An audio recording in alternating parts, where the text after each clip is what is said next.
ఎన్నో ఏళ్లుగా సినిమాల్లో కమెడియన్ గా అలరిస్తున్న వారు వెండి తెరపై హీరోగా కనిపించడం కొత్తేమీ కాదు. గతంలో చాలా మంది కమెడియన్లు సినిమాల్లో సహాయక పాత్రల్లోనూ హీరో ఫ్రెండ్ క్యారెక్టర్లోనూ నటించి హీరోలుగా వెండి తెరపై మెరిశారు. ఇప్పటికే టాలీవుడ్ లో ఎంతో మంది కమెడియన్లు హీరోలుగా పరిచయమైన సంగతి తెలిసిందే. ఈ క్రమంలోనే అటు కోలీవుడ్ లో కూడా చాలా మంది కమెడియన్లు వెండి తెరపై హీరోగా పరిచయం అయ్యారు. అందులో స్టార్ కమెడియన్ అయిన సంతానం కూడా ఒకరు. అయితే కమెడియన్ సంతానం అంటే తెలుగు ప్రేక్షకులు అంతగా గుర్తుపట్టకపోవచ్చు, కానీ రాజారాణి సినిమాలో హీరో జాన్ ఫ్రెండ్ అంటే అందరూ టక్కున గుర్తుపట్టేస్తారు. ఇదిలా ఉంటే సంతానం హీరోగా ఓ సినిమాలో నటించారు.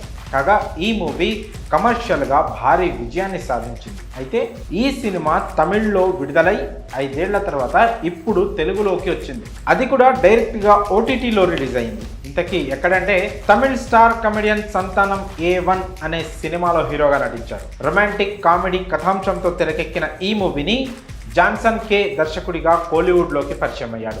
అయితే A1 సినిమా ఎలాంటి అంచనాలు లేకుండా థియేటర్లలో రిలీజ్ అయిన ఈ మూవీ చక్కటి వసూళ్లను రాబట్టింది. అలాగే ఈ మూవీలో సంతానం కామెడీ టైమింగ్ అభిమానులను బాగా ఆకట్టుకుంది. కాగా A1 సినిమా స్టార్ హీరోలకు పోటీగా రిలీజ్ అయి బాక్స్ ఆఫీస్ విన్నర్గా నిలిచింది. అయితే A1 మూవీ ఇప్పుడు తెలుగు వెర్షన్ అమెజాన్ ప్రైమ్ వీడియోలో స్ట్రీమింగ్ అవుతోంది. కానీ ఫ్రీగా మాత్రం కాకుండా రెంటల్ విధానంలో A1 మూవీని రిలీజ్ చేశారు. అయితే A1 సినిమా చూడాలంటే అమెజాన్ ప్రైమ్ సబ్స్క్రిప్షన్తో పాటు ₹79 చెల్లించాల్సిందే. ఈ సినిమాకు దసరా ఫేమ్ సంతోష్ నారాయణ్ సంగీతాన్ని అందించాడు. ఇందులో తారా అలీషా బెర్రీ హీరోయిన్గా నటించారు. A1 కథ విషయానికి వస్తే సంతానం ఓ బట్టల షాప్ నడుపుతుంటాడు. అలా తారా అలీషా అనే అమ్మాయిని తొలిచూపులోనే ప్రేమిస్తాడు. కానీ తాను ఓ రౌడీని పెళ్లి చేసుకోవాలనేది ఆమె కల. పైగా అతడు తన కులం వాడై ఉండాలని కండిషన్ పెడుతుంది. అయితే తాను ప్రేమించిన అమ్మాయి కోసం తాను రౌడీ అని సంతానం అబద్ధం ఆడతాడు. ఆ తర్వాత ఏమైంది? ఆ అమ్మాయి ప్రేమ కోసం శరవణన్ రౌడీగా మారాడా లేదా అన్నదే A1 మూవీ కథ. మరి ఈ విషయాలన్నిటికీ సమాధానం తెలియాలంటే A1 మూవీ అమెజాన్లో చూసేయాల్సిందే.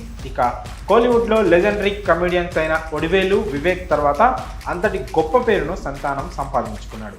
ఈ క్రమంలోనే ఈయన సినిమాలో హీరోలతో సమానంగా రెమ్యునరేషన్ తీసుకున్న స్థాయికి చేరుకున్నారు. కాగా సంతానం గతంలో హీరోగా దిల్లుకు దుడ్డు, DD రిటర్న్స్ వంటి సినిమాలో నటించగా ఆ 2 కమర్షియల్ హిట్స్గా నిలిచాయి. ప్రస్తుతం ఈయన డక్కుపట్టి రామస్వామి అనే సినిమా చేస్తున్నారు. ఇందులో మేఘా ఆకాష్ హీరోయిన్గా నటిస్తోంది. పైగా ఈ సినిమాలో సంతానం ఓ పాటను కూడా పాడారు. వీటితో పాటు సంతానం మరో 3 సినిమాల్లో హీరోగా నటిస్తున్నారు. మరి సంతానం హీరోగా A1 మూవీ అమెజాన్ ప్రైమ్లో స్ట్రీమింగ్ అవుతుండడంపై మీ అభిప్రాయాలను కామెంట్స్ రూపంలో తెలియజేయండి.